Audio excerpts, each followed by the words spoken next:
홍다통통.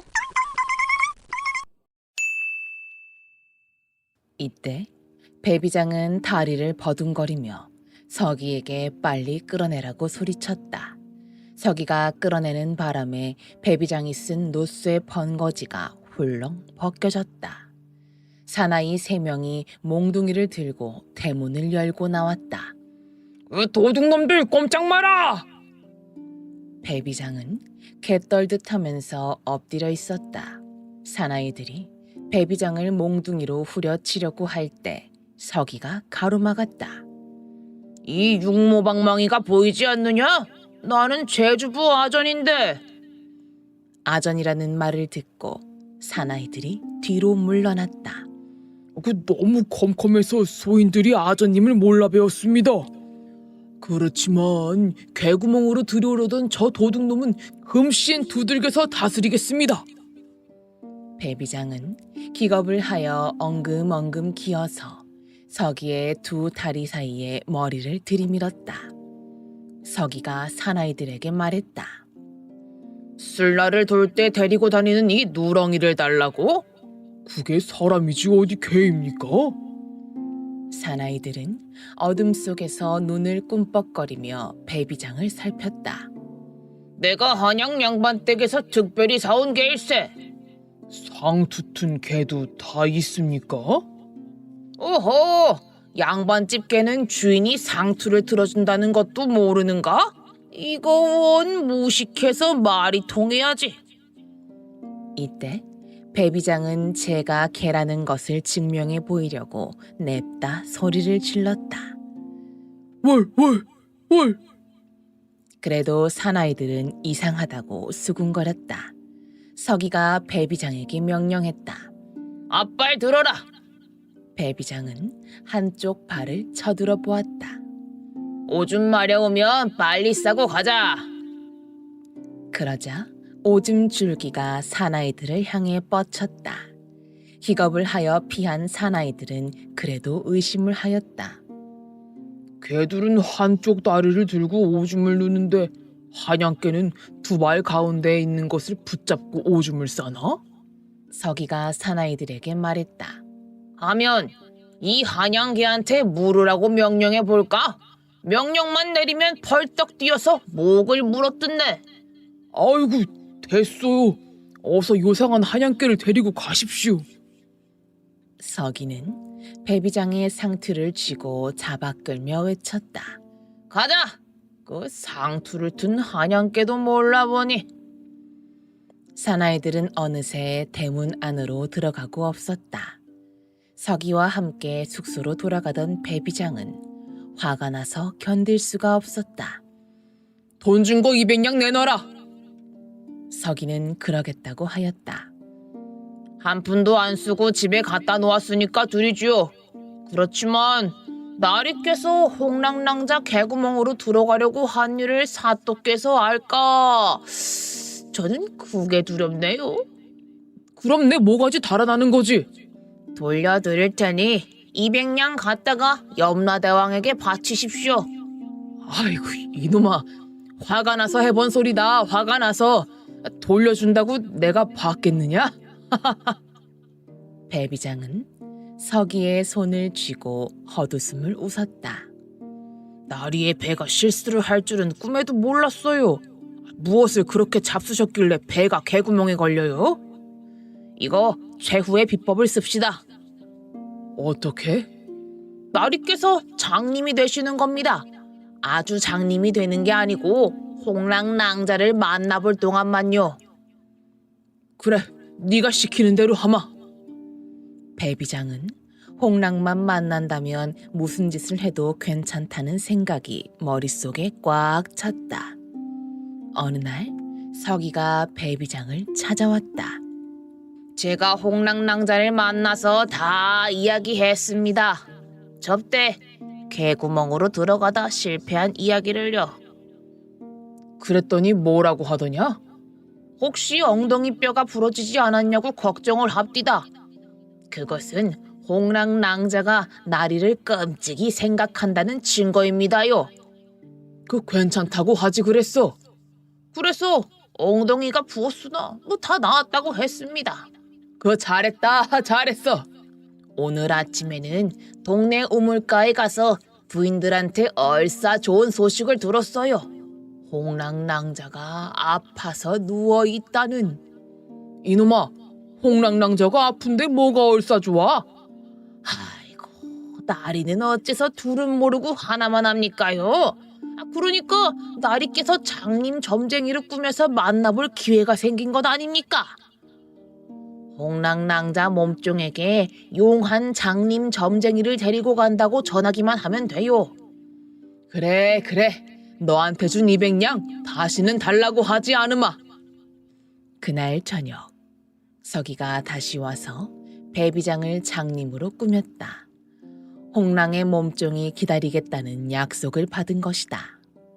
서기가 배비장의 눈꺼풀에 풀을 발라 앞이 전혀 안 보이게 하였다. 그런 다음 장님 노릇을 하는 연습을 시켰다. 대나무 지팡이를 이리저리 짚어가며 뒤뚱뒤뚱 걸어가는 신용을 배비장이 아주 잘해주어서 서기는 기뻐했다. 자, 이제 갑시다요. 유명한 점쟁이가 오는 줄 알고 기다리고 있을 테니까요. 서기는 재촉을 하여 배비장을 이끌고 홍랑의 집으로 갔다. 몸종이 기다리고 있다가 얼른 대문을 열어주었다. 시동생 삼형제는 먼 곳으로 사냥을 하러 갔다고 했다. 세 사람은 드디어 홍랑이 누워있는 방으로 들어갔다. 배비장은 헛기침을 하며 산통, 점쟁이가 점을 칠 때 흔들어 사용하는 조그만 통을 꺼냈다. 배비장이 산통을 짤랑짤랑 2번 흔들더니 말띠에 자시에 태어났겠다. 어허, 남자 같으면 정승이 될 발자인데 여자라 발자가 드세구먼. 하고 말했다. 일어나 앉아있던 홍랑은 고개를 주걱거렸다. 말띠인 여자는 팔자가 세어서 과부가 된다는 말을 수도 없이 들었던 것이다. 어떻게 우리 아씨가 말띠라는 걸 아셨어요? 홍랑 곁에 있던 몸종이 배비장에게 물었다. 어허, 다 조사해보면 아느니라. 서기가 대신 말했다. 하면 미리 알아보고 오셨단 말씀이요? 서기는 아차했으나 그럴듯하게 둘러대었다. 이 장님 점쟁이 어른의 산통이 방금 조사해 보았지 않느냐? 배비장은 웃음이 나오려는 것을 참고 그렇다는 듯이 고개를 끄덕거렸다. 산통을 흔들어가며 점을 치던 배비장이 불쑥 말했다. 어허, 홍랑낭자, 큰 변이 생길 조짐이요. 큰 변이라니요?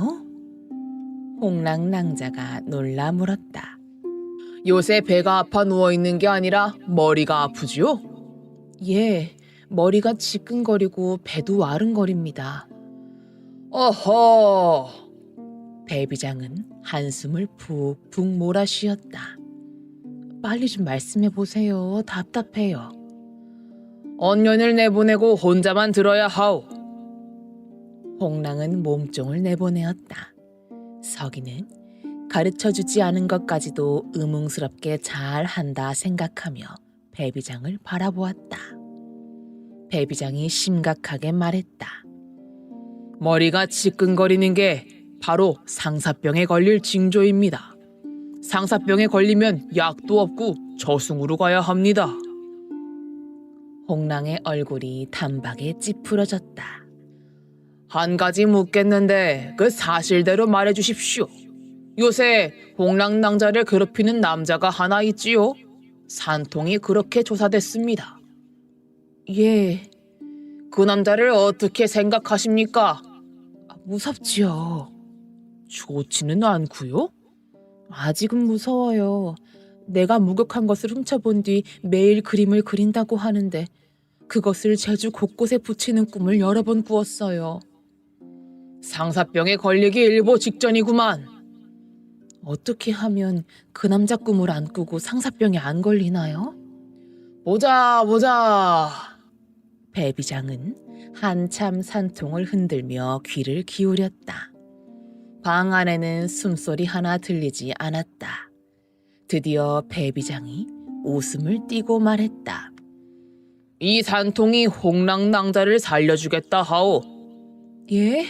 어떻게요?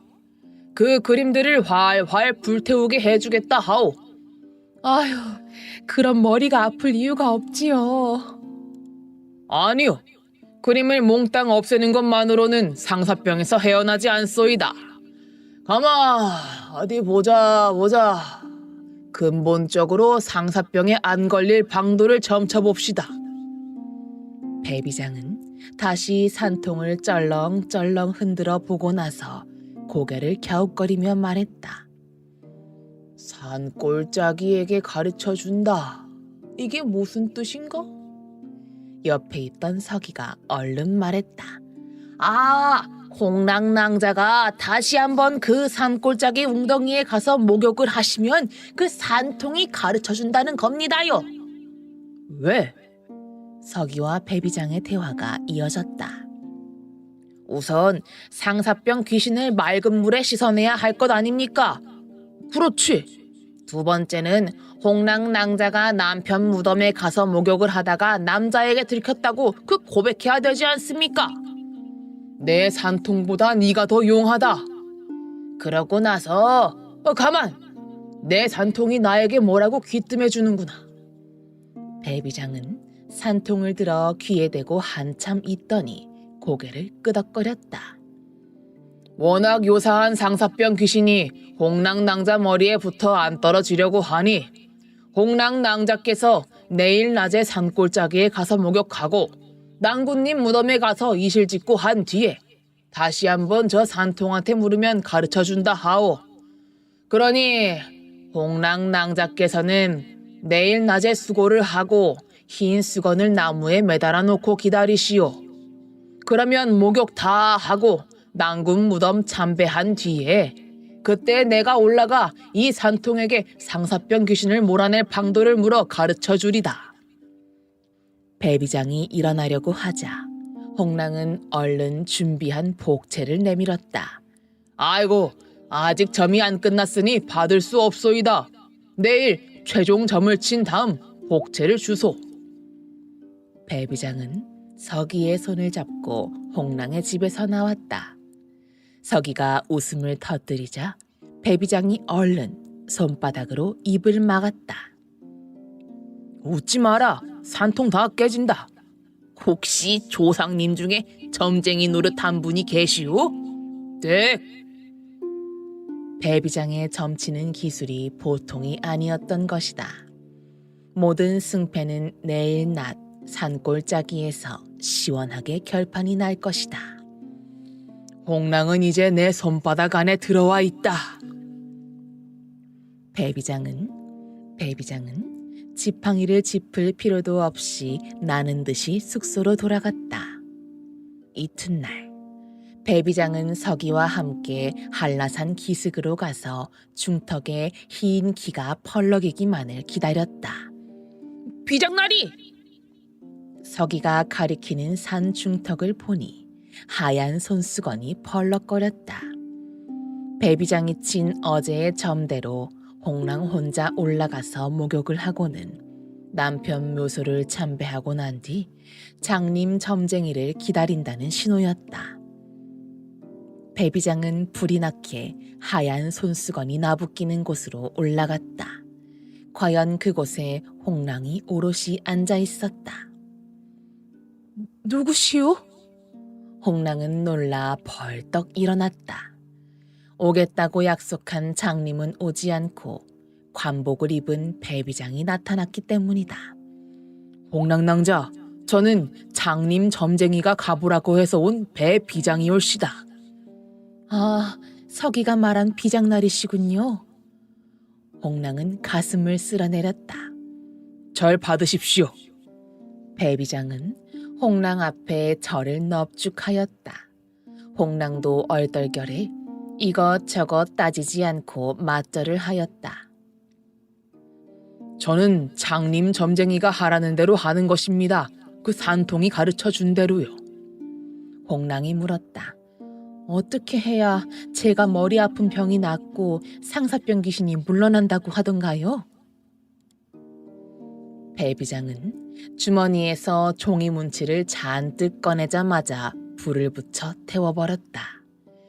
이제는 머리 아픈 병이 씻은 듯이 나을 것입니다. 홍랑낭자를 그린 그림을 가져와서 몽땅 불살라 버렸으니까요. 정말 머리가 갑자기 맑아졌어요. 문제는 홍랑낭자를 저승으로 데려가려는 상사병 귀신인데 어떻게 하면 그 귀신을 쫓는다고 점쟁이가 말했나요? 장님 점쟁이가 그 귀신을 쫓아버릴 사람은 저밖에 없다고 하였습니다. 홍랑은 배비장을 요모조모 살펴보고 나서 말했다. 어쩌면 그렇게도 저 세상으로 간 저희 낭군을 쏙 빼닮았나요? 키도 크고 눈도 크고. 그래서 점쟁이가 저를 보냈나 봅니다. 목욕을 하고 낭군님께 사실 이야기를 다 했습니다. 수절하기가 무척 힘들다고요. 그랬더니 깜빡 조는 사이에 낭군님이 꿈에 나타나 이렇게 말하지 뭐예요? 그 배비장이라는 사람 괜찮은 남자이니 제주에 머무는 동안 이따금 밥도 해주고 빨래도 해주고 시중을 들어주오. 하지 뭡니까? 어쩜 그렇게 저희 낭군을 쏙 빼닮으셨는지. 배비장은 점잖게 앉아서 무릎에 두 손을 모으고 있었다. 고개를 쳐들고 그렇게 앉아 있으니 믿음직한 남아처럼 보였다. 말씀 좀 해보세요. 홍랑이 권했다.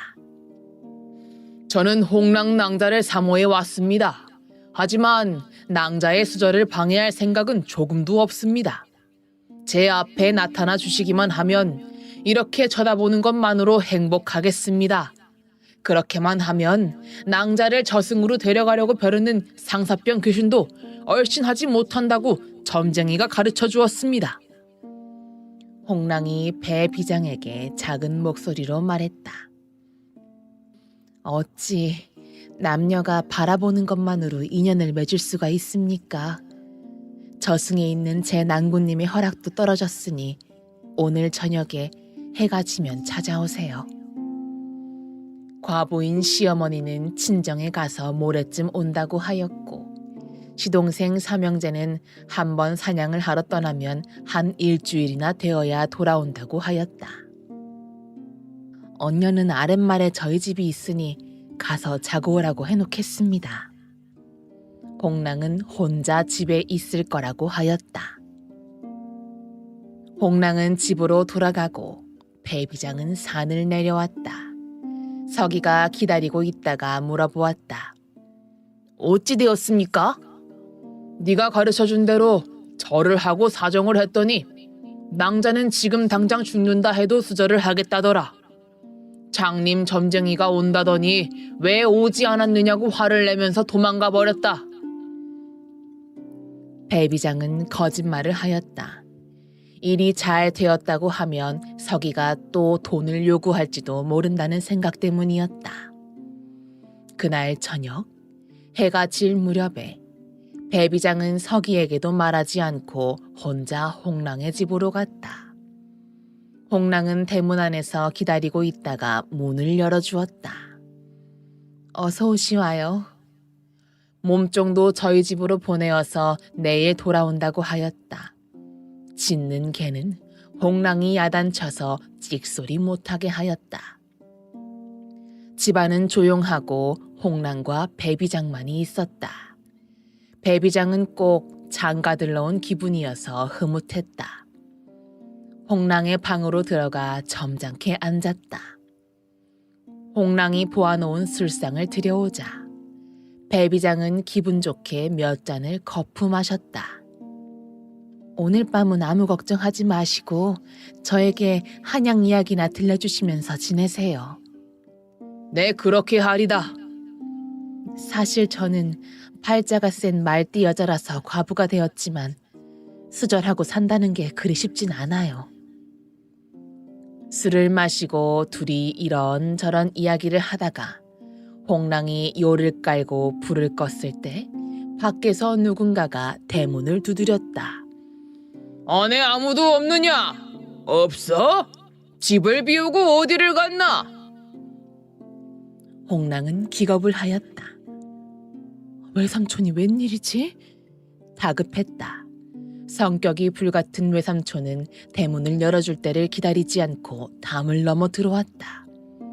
홍랑은 배비장에게 방 한쪽에 있는 옷 괴짝 안으로 들어가라고 하였다. 괴짝이 좁아 배비장이 못 들어가니까 옷을 홀랑 다 벗고 들어가라고 하였다. 배비장이 벗어놓은 옷을 감춘 홍랑은 시치미를 떼고 앉아 있었다. 외삼촌이 홍랑의 문을 열고 말했다. 어머니는 내일 오신다는구나. 집이 궁금해서 나 먼저 왔다. 어서 오시어요. 외삼촌이 홍랑의 방으로 들어와 절을 받았다. 외삼촌은 요 밑에 비어져 나온 남자 옷을 발견하고 홍랑에게 물었다. 웬 남자 바지냐? 외삼촌이 바지를 코앞에 내밀자 홍랑은 태연히 말했다. 외삼촌, 저도 여자여서 가끔 남편 생각이 납니다. 그럴 때는 남의 남자 옷이라도 껴안고 자면 밤을 새우지 않아도 된다고 하기에 바지를. 괴짝 안으로 들어가 숨은 배비장이 너무 긴장이 되어 몸을 약간 움직이자 바스락거리는 소리가 났다. 외삼촌이 물었다. 저 속에서 무슨 소리가 난다? 홍랑은 얼른 변명을 하였다.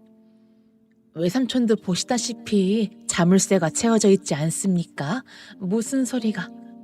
아, 맞다. 생쥐 한 마리가 괴짝 밑을 뚫고 들어가 숨어 삽니다. 아무리 잡으려고 해도 귀신같이 도망쳐서 밤새도록 찾아도 못 찾습니다. 바로 그때였다. 봉. 괴짝 속에서 이런 소리가 들려왔다. 배비장은 물론 홍랑도 깜짝 놀랐다. 생쥐도 방귀를 뀌냐? 외삼촌이 말했다. 그럼요. 소도 방귀를 풍풍 뀌잖아요. 이 말이 끝나자마자 또다시 이번에는 큰 소리로 빵 하는 소리가 났다. 외삼촌이 말했다. 이건 분명 사람이 낀 방귀 소리지. 글쎄요. 혹시 괴짝에 어느 귀신이 붙어서 그런가? 제가 방귀를 뀌면 어떤 때는 괴짝에서 소리가 나기도 해요. 저거 요물 괴짝이다. 저런 것을 집안에 두니 식구들이 병이 나지. 내가 온 김에 저 괴짝을 바다에 버려야겠다. 외삼촌, 저 괴짝은 서방님이 아끼시던 거예요. 저 속에 책도 넣어두고요. 바다에 버리다니 안 될 말씀이세요. 홍랑이 반대했지만 고집세기로 유명한 외삼촌은 막무가내였다. 저승에간 네 남편도 저런 요사스런 괴짝이 네 방에 있는 것을 원치 않을 것이다. 제주에서는 요사스러운 물건은 바다에 갖다 쳐넣는 풍습이 있지 않느냐. 외삼촌이 일어나서 괴짝을 주먹으로 꽝 치자 그 안에 들어가 있던 배비장은 너무 놀라서 기절해 버렸다.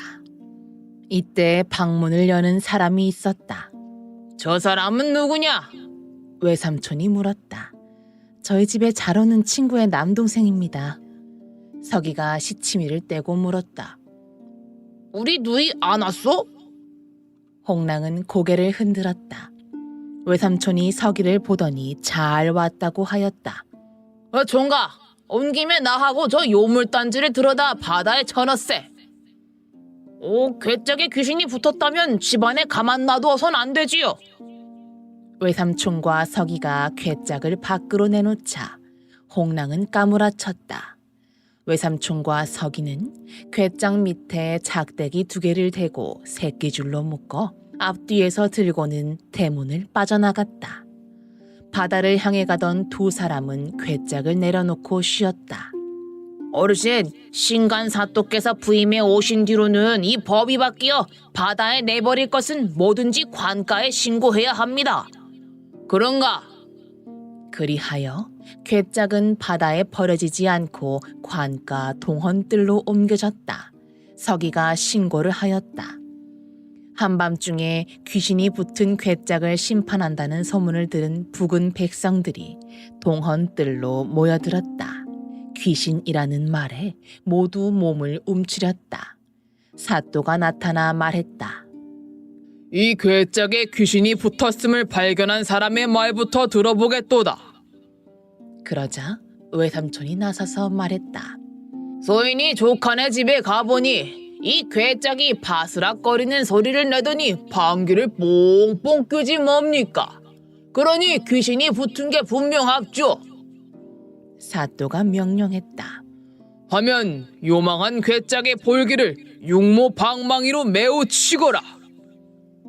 배비장은 방망이로 괴짝 치는 소리에 정신을 차리고 사또가 또 외치는 소리를 들었다. 괴짝 볼기를 쳤으면 땅을 파고 묻어라. 배비장은 놀라서 소리쳤다. 아이고 안 됩니다. 이 괴짝 안에 예방 비장이 들어있사옵니다. 사또나리. 사또는 괴짝을 어서 열어보라고 하였다. 서기가 망치로 자물쇠를 쳐 부수고 뚜껑을 열었다. 그랬더니 발가벗은 배비장이 나오지도 못하고 몸을 옹성거리며 바들바들 떨고 있었다. 예방 비장이 이 어인일인고. 사또가 들여다보고는 눈이 휘둥그레졌다. 날이 그 제주에 와서 새우젓을 안 먹었더니 여우에게 홀렸사옵니다. 오늘 숙소에 가다가 꼬리가 9개 달린 여우를 만나 정신을 잃었사옵니다. 어허, 이거 관가망신 배비장이 다 시키는건. 어서 몸을 가릴 옷이나 주어라. 서기가 제 웃옷을 벗어주자 배비장은 그것으로 몸을 가리고 괴짝 속에서 뛰어나와 동헌뜰을 불이 나게 빠져나갔다. 밤하늘에 사람들의 웃음소리가 가득 찼다. 망신을 톡톡히 당한 배비장은 매일 혼자 집안에 틀어박혀 지냈다. 그러던 어느 날 문비장이 찾아왔다. 사람을 이렇게 만들어 놓다니. 에헤. 문비장이 배비장의 귀에 소곤거렸다. 뭐? 그게 정말인가? 배비장은 천장이 무너진 것처럼 놀랐다. 이제까지 한라산 유람에서부터 괴짝 사건으로까지 이어진 일은 사또와 예랑과 서기가 짜고 벌인 일이라는 것이다. 하면 정령쿠 홍랑이 예랑이란 말인가? 그래, 한라산에 유람 갔을 때 자네가 여자는 여우라고 하며 뒤처졌을 때 그 사또가 옆에서 시중 들던 예랑에게 목욕을 하라고 하여 자네를 꽹 거야. 여기에 서기가 한몫 끼고. 홍랑이 예랑의 동생이니 어쩌니 한 것은 몽땅 거짓말이라는 거였다. 그 비밀을 어떻게 알았나? 자네가 벌거숭이로 괴짝에서 나와 도망쳤을 때 그때 사또와 예랑이 배를 잡고 웃으며 이야기하는 걸 엿들었네. 배비장은 그 누구보다도 아전 서기가 괘씸했다. 하면 외삼촌이란 사람도 서기가 예랑과 짜고 보낸 가짜곤. 내 서기를 가만두지 않겠어. 배비장이 이를 부드득 갈자 문비장이 그러지 말라고 고개를 저었다. 그 누구인들 사또의 명을 거역할 수는 없지. 서기는 아무 죄가 없어. 처음에는 애랑이 사또를 중동질하고 사또는 재미로 애랑에게 그리하라고 허락했으며 애랑이 서기를 끌어들여 일을 꾸민 것뿐일세. 그럼 내 돈 200냥도 예랑이 차지했겠구만. 뭐 서기랑 나눠 가졌겠지. 배비장은 너무나 억울해서 울었다. 문비장이 달래며 말했다. 문을 풀려면 사또 한 사람을 상대로 복수를 해야 돼. 복수? 배비장은 눈이 휘둥그레졌다. 사또에게 복수를 한다는 것은 목숨을 거는 일이었기 때문이다. 복수라고 해서 뭐 무기로 하는 게 아니야. 그 사또로 하여금 처녀를 희롱하게 하면 자네가 애랑을 첩으로 삼을 수 있어. 애랑이라는 말에 배비장은 귀가 솔깃해졌다. 배비장이 문비장에게 말했다. 사또께 처녀를 사귀게 해주는 것은 복수가 아니라 당연한 비장의 의무이지. 잘 됐네. 이웃집에 16살 먹은 처녀가 있는데 오줌 싸게야. 아하! 그 처녀를 사또가 부르게 하세. 사또 쪽에서 심한 장난을 했으니까 이번엔 우리 쪽에서 장난을 좀 해도 돼. 문비장이 계획을 짰다. 문비장은 관가로 가서 사또에게 헐레벌떡 아뢰었다. 사또나리, 큰일 났사옵니다. 그 배비장이 목을 메어 죽었나이다. 가보니까 나무 밑에 목매단 줄만 있고 송장이 없어진 것을 보니 사나운 짐승이 물어간 모양입니다. 이것은 배비장이 사또나리께 남긴 것입니다. 사또나리, 제주에 와서 여기들에게 홀려 고생했사옵니다. 이번엔 옆집의 절세미인 갓난이를 생각하다가 상사병에 걸려 목을 메고 이 세상을 떠나옵니다. 하오니 16세의 미인 갓난이를 사모한 원한을 저 대신 나리께서 풀어주옵소서. 사또는 배비장이 목숨을 끊은 것을 슬퍼하고는 당장 갓난이를 불러오라고 하였다. 문비장은 일이 잘 되어 간다고 생각하고 갓난이 아버지를 찾아갔다. 사또님이 자네 딸을 부르시네. 그 오줌 싸겐데요? 그까지 병은 요강을 몇 개씩 들여놓아주면 자연히 나아. 만일 안 나으면 사또께서 좋은 약으로 다스려줄 걸세. 하면 나는 사또나리의 장인이 되는 거요? 그렇지. 딸 덕분에 어디 한번 떵떵거리고 살아보게. 몸단장을 곱게 하고 좋은 옷을 입은 갓난이가 문비장을 따라 관가로 갔다. 사또는 갓난이에게 벌을 내리려다가 첫눈에 반했다. 그리하여 배비장이 목을 매단 죄는 묻지 않고 첫날 밤을 치렀다. 이튿날 문비장이 사또를 찾아가 또 큰일 났다고 하였다. 갓난이에게는 이미 정혼한 남자가 있는데 고서방을 찾아와 딸을 내놓으라고 한답니다. 안 내놓으면 전라감사께 고한다나요? 이런 낭패를 보았나. 관가에서 사라진 지 얼마 안 되어서 다시 문비장이 나타났다. 사또나리, 과북진에 배 한 척이 닿았는데 그 소문을 들으니 암행어사가 탔답니다. 암행어사? 갓난이와 정혼한 남자가 만일 암행어사에게 고하면 이거 야단났구나.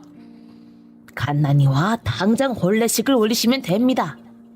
이렇게 하여 관가에서 갑자기 결혼식이 올려졌다.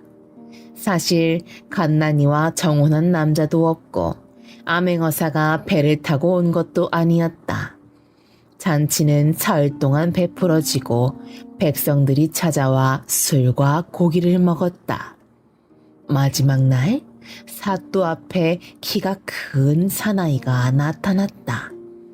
아니 자네는? 죽어서 저승에 갔다가 염라 대왕에게 아직 올 때가 안 되었다고 야단만 맞고 왔나이다. 배비장이었다. 사또나리 나타났습니다요. 문비장이 들이닥쳐 아뢰었다. 무엇이? 암행어사가? 아니요, 마님들께서요. 이윽고 당나귀를 탄 부인들이 잔치마당에 줄줄이 들어왔다. 그 중에는 사또의 박씨 부인도 끼어 있었다. 아니, 부인이 여기 웬일이요? 영감을 비롯하여 비장들이 제주에 물이 안 맞아 모두 누워있다는 소식을 받고, 한데 이건 무슨 잔치입니까? 누가 그런 엉터리 소식을? 영감 옆에 있는 처녀는 누굽니까? 갓난이는 멍하니 바라보다가 사또가 시켜서 큰절을 올렸다. 박씨 부인은 원래가 현명했다. 놀라지 마라.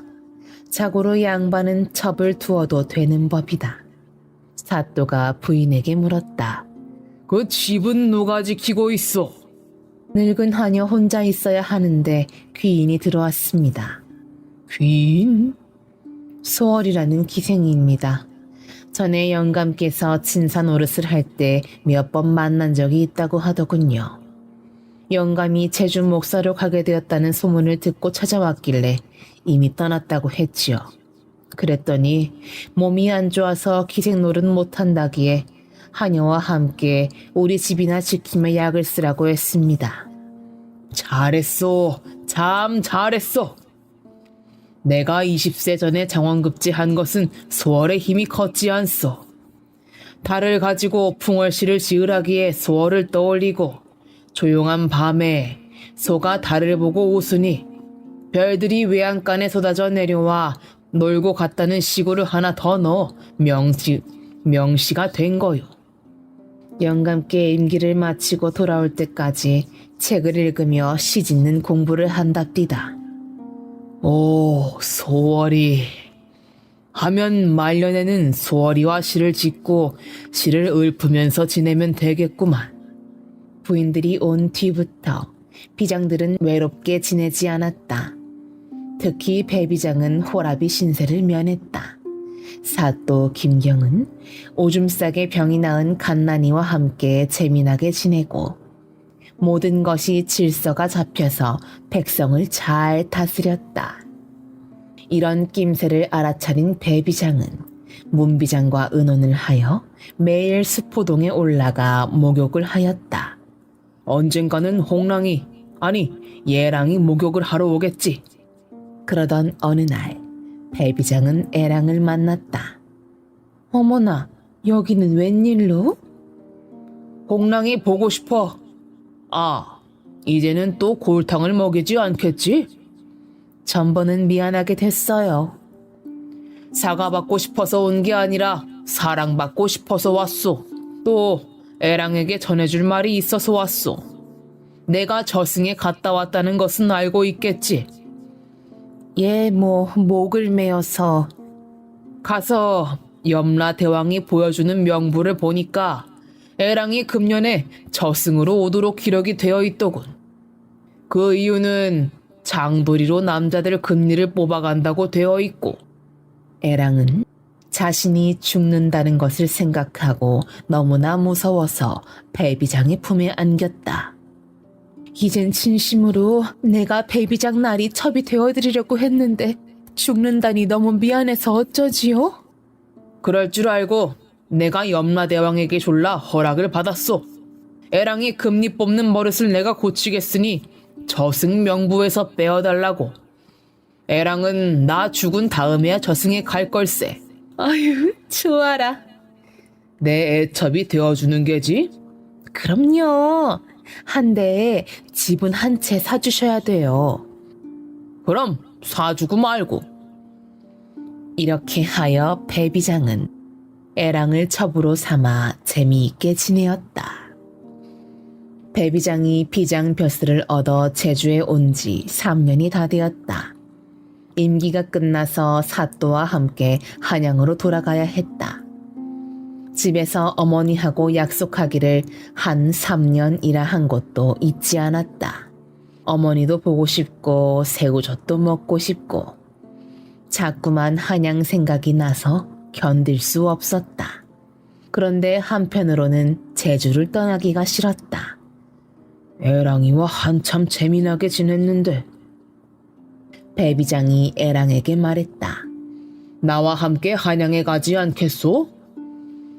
제주년이 한양에 가면 괄시나 받게요. 마누라가 아웃님하고 잘 대해줄 텐데 뭐가 걱정이오? 나랑 함께 갑시다. 서방님이 가자면 가야지 별 수 있어요? 한 가지 청이 있는데 들어주시겠어요? 이 몸에서 태어난 당신 자식을 서방님의 족보에 올려주시면 좋겠는데. 배비장은 대답하지 못했다. 저배 몸에서 난 자식은 서자라 하여 이름마저도 아무렇게나 지어 상놈으로 천대받는 게 이 시대의 법도였다. 애랑은 푸념을 하였다. 우리 사이에 자식이 생겨도 사람 구실을 못 시킬 것인데 서울 가면 못하겠소? 배비장이 불쑥 말했다. 그래, 그 족보에 올리지. 애랑의 입가에 웃음이 번졌다. 사실은 애랑을 한양으로 데려가고 나서 생각할 문제라는 속셈이었다. 애랑은 그런 눈치를 못 챌 여자가 아니었다. 하면 쇳불도 단김에 빼랬다고 즉시 족보에 올리세요. 허허, 낳지도 않은 자식을. 저 임신했어요. 당신 자식이 내 뱃속에 있는데 낳을까 말까 망설이는 중이에요. 애랑은 종이와 붓과 벼루를 갖다 배비장 앞에 놓았다. 배비장은 배개동이라고 썼다. 개동? 사내를 낳을 경우요. 에이, 사람들이 개똥이라고 부를 테니 다른 이름으로 지으세요. 배비장은 배마동이라고 지었다. 마동? 어디서 많이 듣던 말투인데? 그렇지만 애랑은 말똥이라고는 생각하지 못했다. 여자를 낳을 경우를 생각해서 여자 이름도 지어야지요. 배비장은 여자 이름도 지었다. 홍해 어떤가? 홍해? 홍랑과 애랑을 합하면 홍해가 아니요. 그만큼 예쁘단 뜻이지. 예쁜 이름이라면 됐어요. 애랑은 이름 지은 종이를 둘둘 말아 허리춤에 넣더니 생각난 김에 사또에게 허락토장부터 받겠다고 하였다. 애랑이 뛰어나간 뒤 얼마 안 되어 불이 죽어서 돌아왔다. 그 왜 그렇게 우는 상이오? 그냥은 안 된대요. 천냥 달래요. 주세요. 나에게 지금 그 많은 돈이 어디 있어? 그 한양 가서 주지. 그럼 우선 밥만 줘요. 500냥이 어디 있는가? 한양 가서 한꺼번에 줄게. 아유, 내 팔자야. 서방복 없는 년이 돈복이 어디 있담? 아유. 애랑은 방바닥을 치며 통곡을 하였다. 배비장이 일어나자 애랑은 이름 지은 종이를 내동댕이 쳤다. 그래도 배비장은 문을 열고 나갔다. 이름은 지어서 뭐해? 애랑이 종이를 찢는 소리가 났다. 한양 갈 때가 되었으니 정신을 바짝 차려야지. 애랑이냐 년이 장부리로 금리를 빼는 대신 나한테는 눈물로 돈 빼먹을 궁리를 하니까. 마루에서 이런 결심을 하는 배비장을 애랑이 나와서 잡아 끌고 방 안으로 들어가 종이 한 장을 놓고 쓰라고 하였다. 이름은 아까 지었지 않는가? 내가 부르는 대로 쓰세요. 아들이 태어나면 1년 양육비로 100냥, 딸이면 50냥을 준다. 이렇게 약속해요. 애랑은 셀쭉하게 웃고는 그것을 장롱 속에 넣더니 그 속에서 뜻밖의 것을 꺼냈다. 배비장은 애랑이 꺼내든 것을 보고 비명에 가까운 소리를 질렀다. 그것은 보기에도 험악한 장돌이었다. 자, 이거 보시고 약조의 글을 한 장 더 쓰세요. 만일 촉보에 올리고 양육비를 주겠다는 약조를 어기면 잠잘 때 이걸로 이를 몽땅 뽑아도 된다고요. 이렇게 예쁜 당신이 어찌 이리 험악해졌어? 저는요, 거짓말하는 남자는 이를 빼야 한다는 정신으로 살아요. 정비장이 알거지가 되고 금리마저 빼고 간 것은 평소에 나에게 요리조리 거짓말만 했기 때문이에요. 배비장은 애랑이 한번 재촉하면 끝까지 버틴다는 성미를 알고 약속장도 써주었다. 그런 다음 애랑에게 넌지시 물었다. 그동안 당신이 장도리를 무기 삼아 모은 돈이 수천 냥은 좋게 되지? 에이, 그까지 거? 2만 냥도 넘어요. 배비장은 은근히 좋아했다. 주머니 돈이 쌈짓 돈이지. 애랑이 한양에 가면 그 돈을 몽땅 가지고 갈 것이고 애랑이 죽으면 그 돈은 내 차지가 되지. 꽉 먹고 알 먹을 생각을 하니 배비장은 하루속히 제주를 떠나고 싶었다. 한 달, 2달, 여러 달이 지나가자 그날이 다가왔다. 드디어 김경사또가 임기를 마치고 한양으로 떠나는 날이 되었다. 화북진에 대기시켜 놓은 배에는 한양 만인들이 다 타고 짐만 싣고 있었다. 배비장이 싱글벙글하자 사또가 물었다. 뭐가 좋아서 그러나? 제주첩을 한양으로 데려가는 비장은 저 하나이니 이 얼마나 영광이옵니까? 그래, 애랑이 임신했다지. 예, 이름까지 다 지어놓았습죠. 배가 떠날 시간이 다 되어가는데도 애랑이 나타나지 않았다. 배비장은 애가 탔다. 이때 제주부 노비가 배비장을 부르며 달려왔다. 주 배비장 나리, 왜 그러느냐? 애랑 아씨가 산에 쌍둥이를 낳았습니다. 뭐? 방금 산에 쌍둥이를 낳았다고요. 그러니까 한양에 가시면 산에 양육비 200냥씩을 해마다 보내랍니다. 이윽고 배가 떠나기 시작했다. 배비장은 좋은 꿈을 꾸다가 깬 기분이었다. 더욱이 산 중턱을 쳐다보고 나서 우라통이 터졌다. 거기에 애랑과 서기가 나란히 앉아 있었기 때문이다. 방금 산에 쌍둥이를 낳았다고? 한양에 갔다가 언젠가는 집게와 장도리를 가지고 와서 여우와 늑대 이빨을 모조리 뽑고야 말 테다. 이를 부득부득 할 때 애랑과 서기가 일어나서 하얀 손수건을 휘두르며 손을 흔들었다. 배비장은 생각을 고쳤다. 그래, 애랑이는 사또나 나와는 짝이 맞지 않아. 서기와 함께 살아야지. 나이살이나 먹었으니 나도 헛된 꿈은 꾸지 말아야겠다. 배비장도 두 사람을 향해 열심히 손을 흔들어 주었다.